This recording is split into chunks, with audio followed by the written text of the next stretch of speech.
Arsenio Hall loved being an entertainer more than anything, but when his son Arsenio Jr. was born, he dropped everything to focus on fatherhood and become a hands-on dad. Arsenio Hall is a name that many would never forget. Despite his 14-year hiatus from Hollywood spotlight, his popularity amongst fans have never wavered. So when he came back to reclaim his comic stage, his audience was more than happy. Entertaining people was what he wanted to do from the very beginning, but when his son was born, he decided to prioritise Junior. Here's a glimpse into the star's life and career. Acting was not in Arsenio's DNA, but it was all he ever wanted to do. Growing up, his on-screen idols were the likes of Johnny Carson, Flip Wilson and Diana Shaw. "I was watching anybody that talked," he said. "I knew what I wanted to do." However, although his family was into conversing, it was never done on screen. Arsenio came from a family of preachers. From his father to his uncle to even his cousin, the Coming to America star shared, "I remember my dad saying, 'Do you want to sit in the pulpit with me today?' That Sunday I sat behind him, which was a whole different point of view." Arsenio had a goal to be on the Tonight Show, and not as a guest of Johnny, but in replacement of him. It was a long-shot dream, and that as no African-American man had ever been given a late-night talk show. When Arsenio Jr. turned 21 and graduated, Arsenio revealed that he couldn't wait to get back into the stand-up comedian circuit once all the pandemic restrictions were lifted. A white person successful in this town can focus in white culture, in white life, in white things, and never even care about what's on the Jay-Z CD and succeed. "I have to know what Jay knows," he said. Arsenio started his career as a stand-up comedian. His first television appearance was on The Soul Train and the game show's Match Game Hollywood Squares Hour, but his big break came after a 13-week run on the host as The Late Show, following Joan Rivers' removal. The actor's popularity grew even more when he joined his longtime friend Eddie Murphy in the 1988 film Coming to America, starring as Prince Akeem's loyal servant Semi. The following year, he had landed his very own late-night show, The Arsenio Hall Show, syndicated by Paramount. The show became a massive success, and Hall became known for his distinctive interviewing style and the fact that he invited people to a show that didn't have a space on late-night television before him.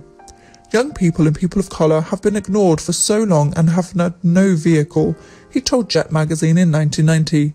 Everybody from New Kids on the Block to Bobby Brown had no late-night home. They had no place to do their thing. There was no doubt that Arsenio brought pride to the black community and shed more than light on the greatness of black people.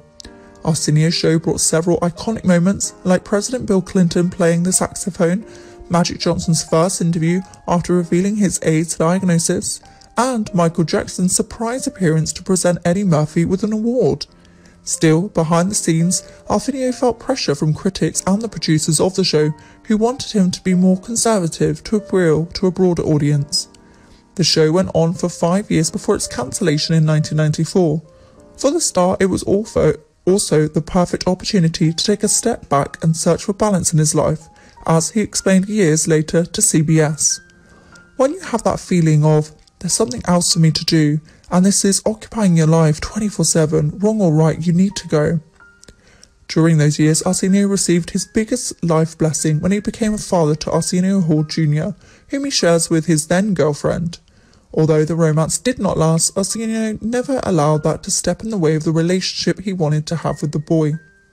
As a result, he put his career on hold to become a full-time father, making sure he was present in every milestone Arsenio Jr. had. His decision, as admitted, stemmed from his own experience with his father, who had little time to spare whenever he was preaching at the church. Arsenio said, "I took a break to do something my dad wasn't able to do, be there for every moment. When God gives you that piece of paper, you have to decide what to do with it. I used mine to live a life of a single dad." Earlier on, Arsenio promised that he would not follow in his dad's example if he ever had a child. "I was determined to be there for my son's first walk, talk, boo-boo, whatever else. I didn't want to miss a thing," he wrote in an opted for the Newsweek in 2012. He still did some projects to keep money flowing, mainly voiceovers in animated series and some appearances here and there in late-night talk shows. Arsenio rejected many job opportunities because he didn't want to leave Arsenio Jr. for long periods. However, his life during the hiatus was not perfect. He faced a paternity battle and asked for a restraining order against Cheryl Bonochi, who sued the actor for paternity and child support money. According to Bonochi, Arsenio's past income should have been considered as the basis for support he gives. However, Arsenio believes otherwise, as he took lesser roles, his pay was not the same as during his prime, and thus his support basis should follow. It's no secret that Arsenio was among the most prolific and highest-grossing actors in America, and despite earning less, he never failed to give his son the best life possible. Still, it was the boy in 2012 who gave Hall the courage to make his big return to the television through the Celebrity Apprentice. The comedian recalled how Arsenio Jr. pushed him to accept the call. He became overwhelmed and began crying as he remembered his son's words of encouragement. Thanks for listening. For more celebrity news, please like, comment and subscribe.